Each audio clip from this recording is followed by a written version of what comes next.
For research, it's not a fucking fetish. Like, a child born today in the UK has a percentage chance of survival of 99.8%, which is incredible. I thought, is that just the mollycoddled West? And I was putting in third world countries. And even in Africa, it's like 96.5%.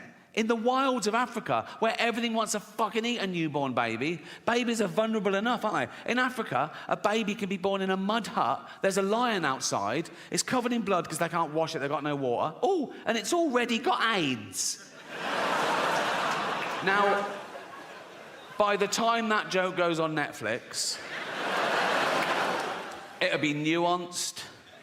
There'll be an underlying satirical point, I'll claim. But until then, all I've got is, baby's got AIDS. I know that it's funny. I just have to work out why. Leave it with me. Leave it with me. Also, by the time that goes on Netflix, I'd have been playing arenas around the world. It'll be hitting hard, people will be laughing. So if you are an African woman and you just had a baby in Africa and the doctor goes, oh, I'm sorry, your baby's got AIDS. You go, oh my God, you're there. You know, our little baby's got, you're there with your husband and you go, oh, our baby's got AIDS, Jeff. Jeff.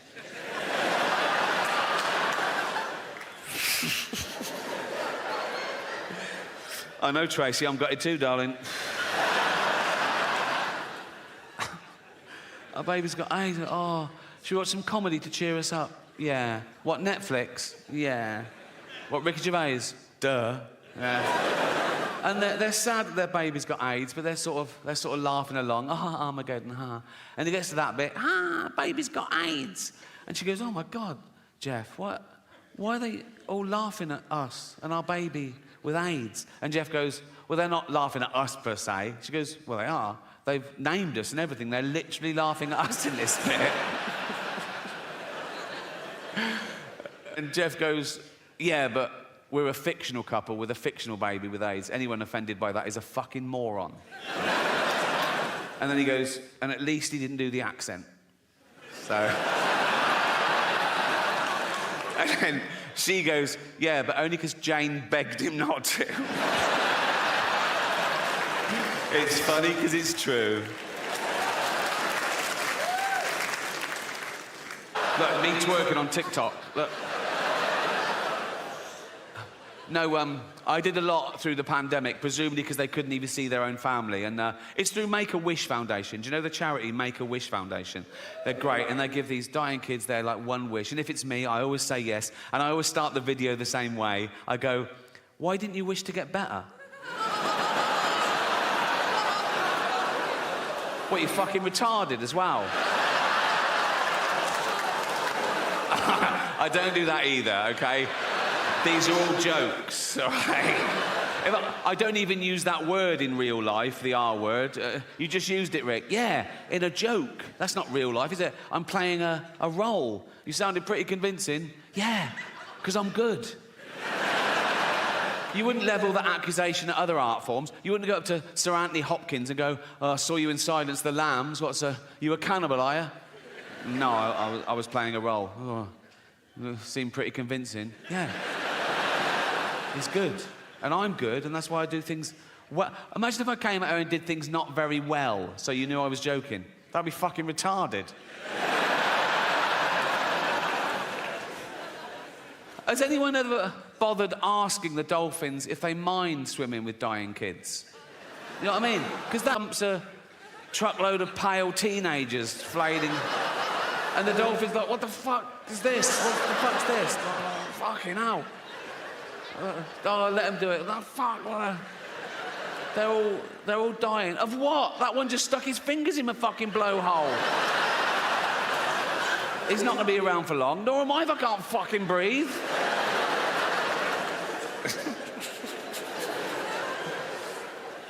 It's very sad. But we all die. We all know we're going to die. And we all do die. So it doesn't really matter if we die one at a Harold Shipman knocking round. Do you know what I mean? Those of you too young to know who Harold Shipman is, right? He is our most prolific serial killer, right? He killed 300 people. He killed old people. That's my point. He'd have his eye on me, go, oh, give him a few more years.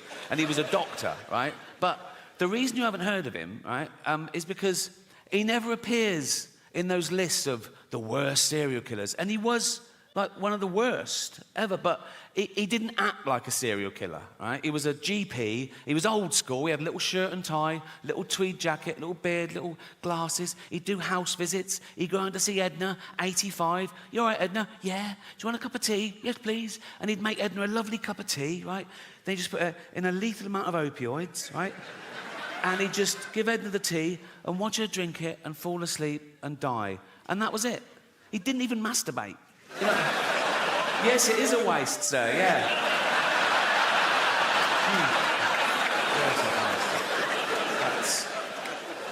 And they reckon he got the idea when he was a little lad, Harold Shipman, little Harold Shipman. He watched his mum dying of lung cancer, being given morphine, and somewhat triggered him. He thought, I'll grow up, become a doctor, and I'll do this.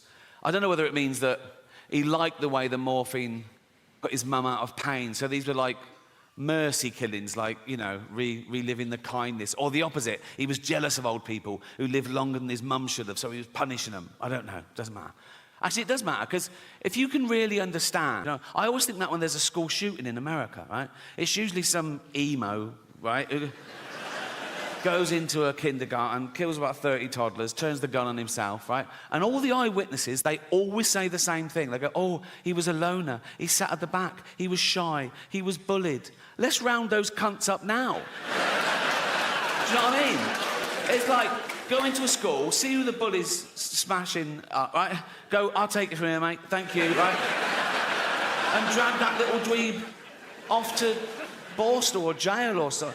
Go to the bully, go and find another one. You know what I mean? He's doing a great job, but we need more. But they're beating up future child killers.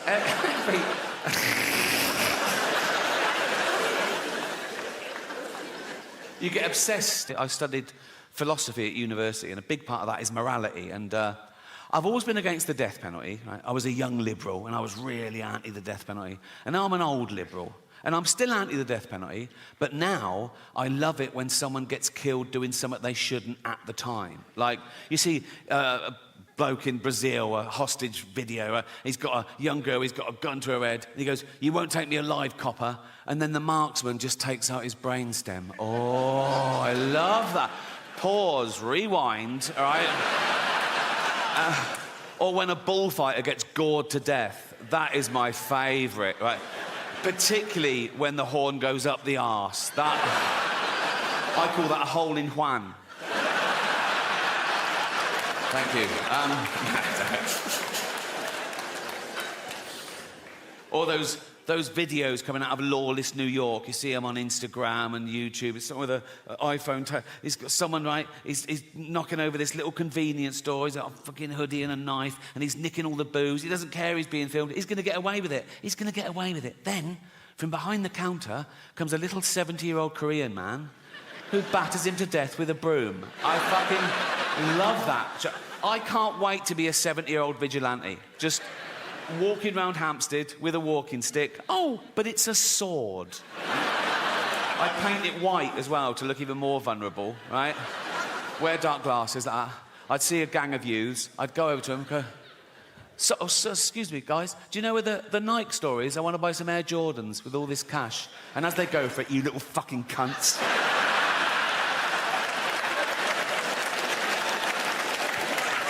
It's not in self-defense, it's not in the heat of the moment, it's cold justice, you know? Don't matter what you've done, you could have murdered people, you know? You stand trial, they find you guilty, they put you on death row, sometimes for 10, 15 years, which seems unnecessarily cruel, and then they murder you in front of witnesses. And it's from the Bible. An eye for an eye, a tooth for a tooth. The state says you murdered someone, so we're going to murder you. But if you rape and murder someone, you still only just get murdered. That's a loophole, isn't it? That's like... That smacks of misogyny to me. That's like the judge going, the rape was free, but we're going to... You know, just once I want the judge to go, right, you raped and murdered someone, so you're going to be taken from here to a place where you'll be hung by the neck and raped. What, at the same time? Yes, yes. We got loads of volunteers with dildos, right? So he sort of goes down, I go, fuck off, fuck off. Okay, he's dead. Yeah, I know.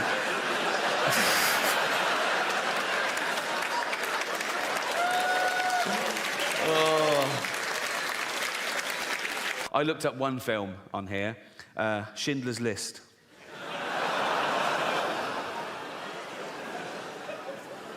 Absolutely real. Schindler's List, doesthedogdie.com. Right.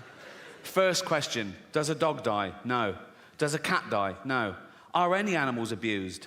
Someone answers, there is a chicken that's handled roughly, but otherwise unharmed. Now, I love animals more than anyone I know, but if I was Jewish, I'd be slightly offended by this avenue of questioning. Imagine that in real life. Imagine someone says, oh, yeah, my grandparents were murdered by the Nazis. You go, oh, what happened? Oh, they were dragged from their house and sent to the gas chamber. Oh, was a chicken hurt? What? But as I say, it's become, you can ask any question about anything. Someone says, is there child abuse? Is teeth damaged? Is there a hanging? Does someone struggle to breathe? Yeah. Well, yeah, yes. Someone says, does someone fall downstairs? Who's scared of slapstick? It's like... Anyway, so this website was founded in 2010, so it's run about 13 years, right? And the later questions start reflecting the times we live in now, and they get more and more fragile and narcissistic. These questions were asked this year. Check it out, Schindler's List, right? Someone says, are there any fat jokes? Would that make this worse? Well, imagine the real thing. Imagine I'm in a concentration camp, right? I'm naked, everyone around me is naked. We've got a commandant herding us towards a gas chamber, and he goes, move it, fatty, right? And I go, rude.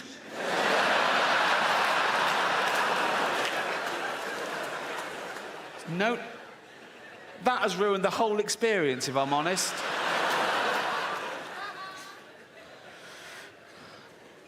Someone asks, is there hate speech? Yeah, there is.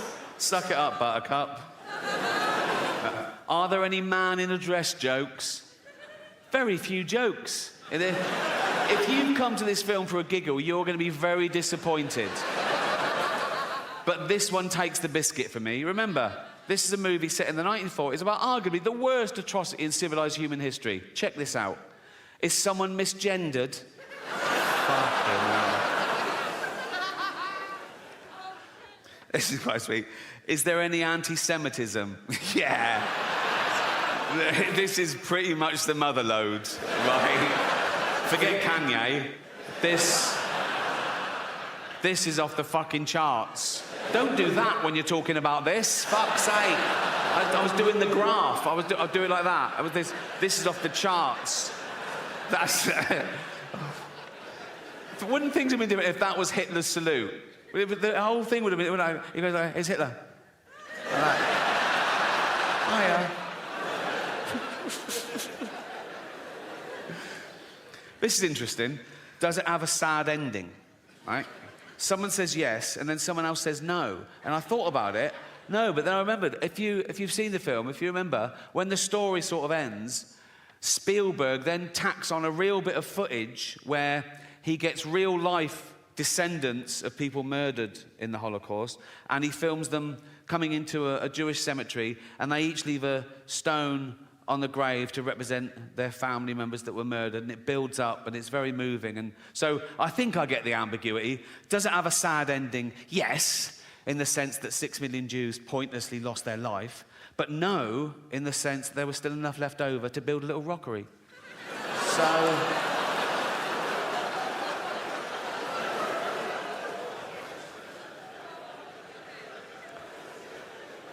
I asked one question myself on this. Is James Corden in it?